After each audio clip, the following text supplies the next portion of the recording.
What's going on, everybody? We got a bunch of Guns N' Roses news today, so let's get started with your favorite guitar player, DJ Ashba. He was being interviewed once again, and he was talking about the Guns N' Roses reunion. He said, if Slash is back, there's no reason I need to be there.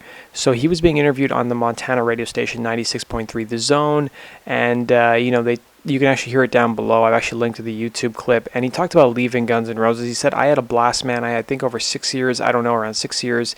He said he played over 300 shows with them, and they had a lot of fun, and there was a lot of good laughs, a lot of good times. He said it gets to the point where you kind of start losing yourself, or at least I do. I never got into the music business or started playing music for money, so at some point you kind of start going, wait a second, playing other people's songs is really cool and it's fun, especially since you were very inspired growing up as a kid to these songs. But after a while, I remember 6 a.m. did the Modern Vintage Tour. It was like 19 shows. The difference between playing the stuff you write and the notes you hit come from your own heart. When you see them connect with the crowd, I can tell you no amount of money can buy the feeling. You know what I mean? So it just came down to following my heart and kind of just refocusing on getting myself back on track to where I know I was supposed to be. And then he also was asked about on having to emulate several different guitar styles while performing Guns N' Roses songs on tour. He said he's happy that he did it because it was the experience of a lifetime. And he also said, I was playing quite a few different people's styles. One song I'd be soloing would be a Buckethead solo, the next would be a Robin Fink solo, and the next one would be Slash. And he said it was tough because they all three have such different playing styles from one another. And there's 3 guitar players in the band, which I used to be one of. And then he said, so you play 5 measures of a solo, and then the next guy would take off, and it was just really broken up, and it was very unnatural feeling to play this stuff. But at the same time, it was a very incredible challenge, and I'm glad I did it, though. And then he said, he was asked, of course, whether he saw the Guns N' Roses reunion tour yet. He said, I haven't actually. I can't wait. I'd love to see it. I remember before the whole thing went down, before it was made public, Axl actually personally called DJ Ashba and asked him to be a part of it. But he said, if Slash is coming back, that's his deal, man. I couldn't be happier as a fan. But he said there's no reason for him to stay with the band. So as you guys know, DJ Ashba joined Guns N' Roses in March of 2009, following the departure of Robin Fink, and of course stayed till July 2015. So he referred to working as Guns N' Roses as the most incredible journey I could have imagined. If you guys want to see the interview, I've linked to it down below. Let's move on to the other Guns N' Roses news. So the other news that we have is that Guns N' Roses are nominated for Best Comeback of the Year, according to AXS.com. So I've actually linked to it down below. And the other nominees include The Misfits, A Tribe Called Quest, LCD Sound System, and Puff Daddy and Bad Boy Records. So you guys can go vote for Guns N' Roses. I think The Misfits are also a good nominee to be up on here too. And we also learned some news about the Guns N' Roses concert in Montreal that they're going to be playing as part of next year's tour. So if you guys remember, Guns N' Roses caused a riot when they played Montreal in 1992 when they were touring with Metallica.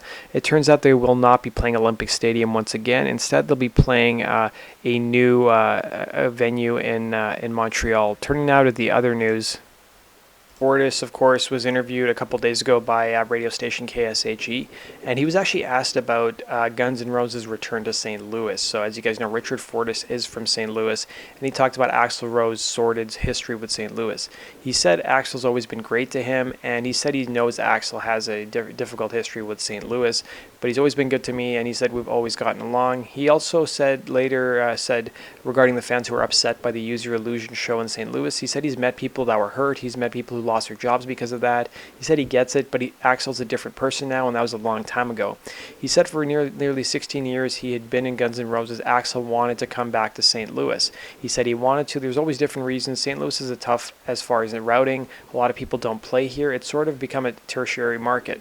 A lot of times when bands come to St. Louis, the shows are during the week, while Chicago's going to get the shows during the weekend. That is what happened last year. He said, when I spoke to you last on the phone, they announced it for one day. It was in the video. As you guys remember, when Guns N' Roses announced their North America tour for this past summer, they were supposed to play St. Louis, but I guess it turns out they weren't able to make it happen, and they weren't able to get a venue. And he also said they weren't able to get one of the stadiums, so he basically said they're going to be playing it next year. He was also asked if Axl had any trepidation about the St. Louis show. He said, I'm sure he does, but I know it's very important to him. That's why it's first.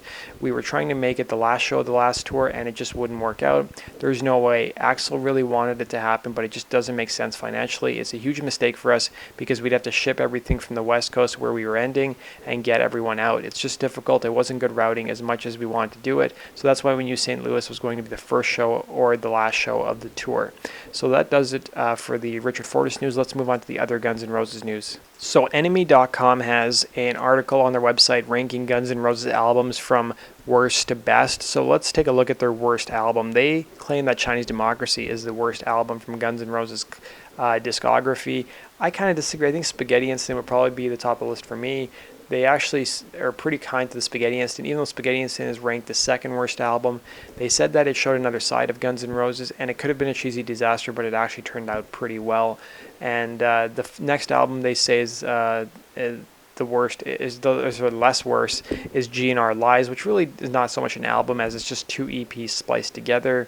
And then, of course, the third best Guns N' Roses album they say is Use Your Illusion 1. They say it contains the most classic tracks in November Rain and the cover of Live and Let Die. But they also said that there's quality blues rock on the album as well.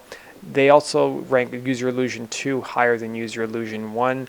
They say it's definitely the more commercially popular than Use Your Illusion 1, but there's still a lot of great songs. But they did say there are some missteps along the way. They said Breakdown is a classic example of when epic goes too far. And of course, their number one Guns N' Roses album is Appetite for Destruction. So let's move on to the other Guns N' Roses news. And finally, Sebastian Bach has been doing some more interviews for his upcoming memoir, and he was talking about Axl Rose's Howard Hughes-like behavior. He said there was one point in time where he hadn't talked to Axl Rose for 13 years, and he kind of became a Howard Hughes of rock and roll. And then one day in 2006, somebody was texting him, and then who claimed to be Axl Rose, and then he pressed the call button, and sure enough, Axl Rose picked up, and Axl started laughing. He said, Sebastian asked Axl, "What are you doing?" And he says, "I figured 13 years was long enough." And he said one of the reasons Axl reached out to me, he told me, was for my vocal warm-up, to learn how I get my pipes to go out on the road. He also discussed using cocaine back in the day. He said that he got to the point where Axl Rose was actually really worried about his health and actually told one of his bandmates to tell Sebastian to slow down and take some time off.